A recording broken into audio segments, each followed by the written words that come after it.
Escândalo real. A imperatriz que construiu um palácio de gelo para torturar um príncipe. Let it go, let it go. Imagina que você é um príncipe russo. Você foi mandado para a Itália numa missão diplomática. Viajou pela Europa, conheceu uma mulher italiana, se apaixonou de verdade e decidiu que eles iriam começar uma vida juntos, sem pedir autorização imperial e sem avisar ninguém no palácio, sem mandar bilhetinho para São Petersburgo. E aí você volta para a Rússia todo feliz, cheio de esperança de que o relacionamento vai dar certo e a imperatriz te chama no gabinete. Você pensa, deu merda, os czares não gostam de quem desobedece. Mas aí a imperatriz Ana da Rússia não fez nada disso. Ela resolve dar uma de Frozen. Oi, coroados e curiosos, eu sou a Steph e hoje o vídeo é sobre a imperatriz Ana da Rússia, que eu já comentei um pouquinho sobre ela, e sobre o dia que ela decidiu ser a Elsa de Frozen, construindo um palácio de gelo como punição pública e uma noite de núpcias que entrou para a história por razões que nenhum dos envolvidos esperava.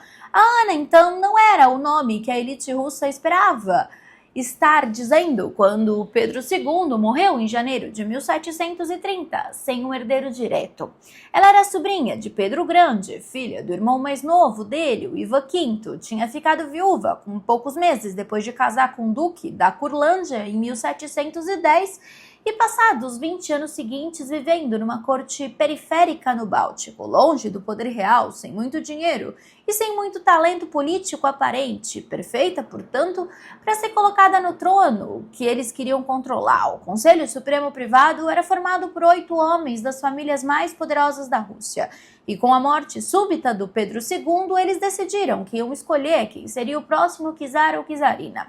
E escolheram a Ana, porque acreditavam que ela seria a idiota e pateta que eles conseguiriam controlar. Aí eles redigiram as condições, um documento que limitava o poder imperial de uma forma que transformaria a Rússia numa monarquia controlada pela oligarquia aristocrática e a czarina não teria poder nenhum. Ela assinou, partiu para Moscou, as 8 famílias comemoraram, mas não calcularam que a nobreza menor, os pequenos proprietários de terra e os oficiais militares de nível médio não queriam ser governados por eles queriam czar de verdade. Aí, quando a Ana chegou a Moscou e percebeu que ela tinha um apoio muito grande, ela convocou uma assembleia e rasgou as condições. Foi isso que a gente falou no vídeo dessa semana. Enfim, nos meses seguintes, ela tratou de consolidar o poder com a eficiência de quem passou 2 décadas pensando no que faria se ela tivesse essa oportunidade. O Conselho Supremo foi dissolvido imediatamente, alguns exilados, alguns executados, enfim.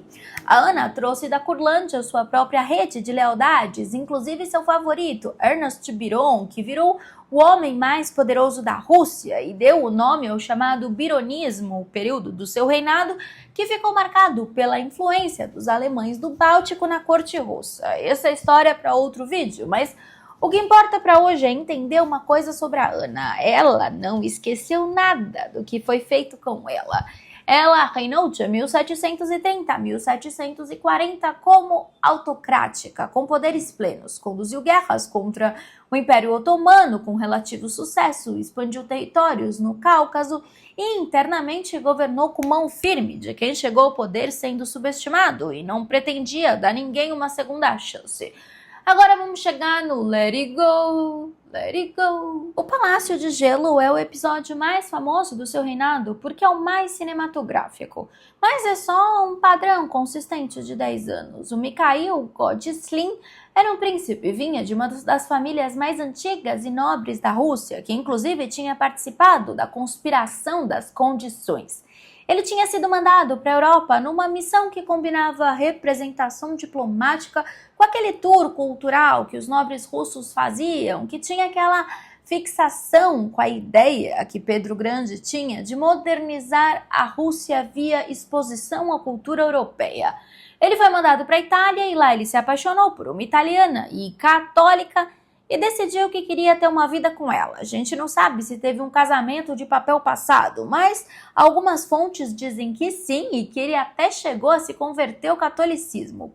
Pensa no escândalo. Só que o foda é que ele decidiu tudo isso sem autorização imperial e na Rússia do século XVIII, especialmente membros da alta nobreza precisavam de autorização do czar, era uma questão de controle político. Casamentos entre famílias nobres tinham implicações de aliança e de herança, e o Golitsy, de uma família que já estava em má situação com a imperatriz por razões políticas, simplesmente ignorou o protocolo e voltou para a Rússia com a italiana ao lado, como se isso fosse aceito sem consequências. A gente não sabe se ele era ingênuo ou se ele era arrogante, mas o que a gente sabe é que quando a Ana ficou sabendo, a reação foi calculada, com uma precisão que revela que ela não estava agindo por impulso emocional, ela estava construindo uma punição que servisse a múltiplos propósitos simultaneamente. Punir o Godzlin, especialmente, e sua família pelo papel nas condições, e também demonstrar para toda a nobreza russa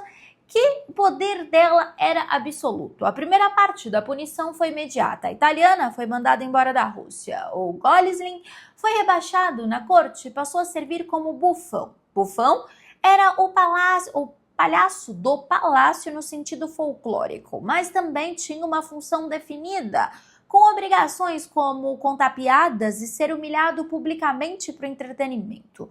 Para um príncipe como ele, cujos ancestrais já tinham sido conselheiros militares e diplomatas de czares, era pesado. E a Ana não tinha terminado nisso. Em 1739, ela anunciou que ele ia se casar de novo, com quem ela escolhesse. A escolhida foi Avdotia, uma mulher Kalmlin que servia como bufona, que também palhaço, pela corte imperial, e era conhecida como Buzenova, derivado de buzenina, um prato de carne de porco assada. Não era a escolha aleatória de humilhação, era a escolha mais precisa possível. Um príncipe seria obrigado a se casar sem amor com quem a imperatriz determinasse, numa cerimônia pública na qual a corte e boa parte da cidade estaria presente. A mensagem era clara: você não controla nem seu próprio casamento, eu controlo tudo. A Ana transformou esse casamento então num espetáculo, convocou representantes de dezenas de povos do território russo, e com cada grupo trazendo um elemento musical ou cultural próprio, porque isso seria uma humilhação de níveis imperiais. Para vocês terem ideia, um relato diz que os noivos foram transportados numa gaiola, em cima de um elefante vivo, pelas ruas de São Petersburgo, com todo mundo olhando. E a lua de mel seria num palácio de gelo. Sim, ele foi construído no inverno de 1739 para 1740 no rio Neva, congelado em São Petersburgo. A temperatura naquele inverno específico foi excepcional, mesmo para os padrões russos. Temperaturas extremas, provavelmente abaixo de 25 graus em poucos dias. O engenheiro responsável pela construção foi George de Renin, e o acadêmico George Kraft documentou cada detalhe do processo e das festividades num relato público com ilustrações, que é uma das fontes primárias mais ricas para o episódio. O palácio tinha 27 metros de comprimento, 8 de largura e 6 de altura, tudo construído com blocos de gelo cortados do próprio rio Neva, encaixados com precisão e vedados com água que era jogada nas juntas e congelava instantaneamente na temperatura ambiente, criando uma estrutura, mas não era só uma caixa de gelo com paredes grossas, era um palácio tipo barroco, com arquitetura elaborada, colunas de gelo com capitéis esculpidos, pilastras de gelo com ornamentos detalhados, entrada principal com arco decorativo, janelas de gelo translúcido para passar luz, com caixilhos de gelo que imitavam madeira pintada. Os jardins tinham árvores de gelo, arbustos de gelo, flores de gelo, pintadas com tinta que tinha sido misturada à água antes de congelar.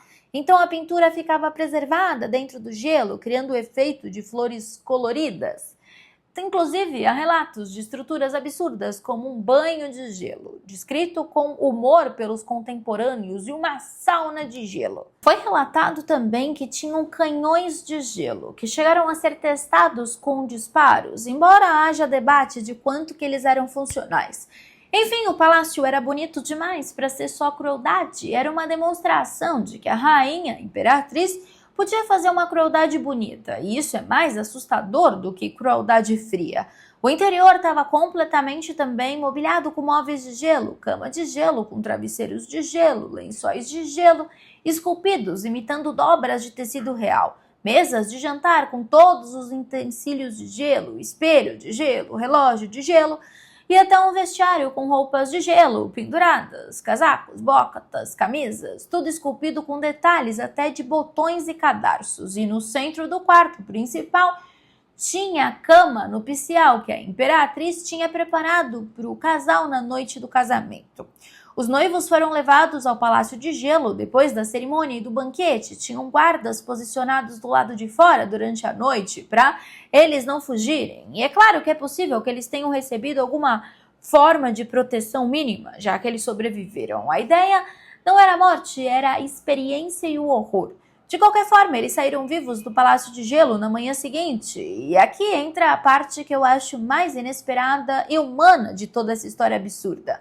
Eles ficaram juntos e tiveram filhos. O Palácio de Gelo começou a derreter na primavera de 1740. Março e abril daquele ano trouxeram as temperaturas que o inverno russo sempre traz de forma eventual. Infelizmente, não existe mais nada do palácio original. Houveram, sim, reconstruções e interpretações ao longo dos séculos, mas o original de 1740 era feito para durar um inverno. Durou e foi embora quando o inverno também foi. A imperatriz Ana morreu em outubro de 1740, com 47 anos, de uma combinação de insuficiência renal e outros problemas de saúde. Reinou por 10 anos exatos, de fevereiro de 1730 a outubro de 1740. E morreu ainda com o poder intacto, ainda autocrática, ainda no controle. Ela nomeou como sucessor o czar Ivan VI, bebê de 2 meses, filho da sua sobrinha, com Byron como regente. O Ivan VI foi deposto meses depois pela imperatriz Elizabeth, filha de Pedro Grande, que assumiu em um golpe em novembro de 1741. Mas essa é outra história do golpe. Eu ainda tô devendo para vocês esse vídeo. Mas me conta, você gostaria de ter entrado nesse Palácio de Gelo? Eu com certeza, imagina que lindo. Enfim, se você quiser continuar abrindo arquivo das imperatrizes, que a história subestimou, rainhas que chegaram ao poder porque alguém fez o cálculo errado, e de todos os palácios que foram construídos como arma e viraram monumento, se inscreve no canal, ativa o sininho e vem ser membro. Nós temos vídeos todos os dias, às 8 horas da noite. Fica de olho, porque a imperatriz Elizabeth da Rússia ainda está chegando. Promessa da Steph, registrada em público, se possível no gelo. Um beijo grande e até o próximo Steph Flix.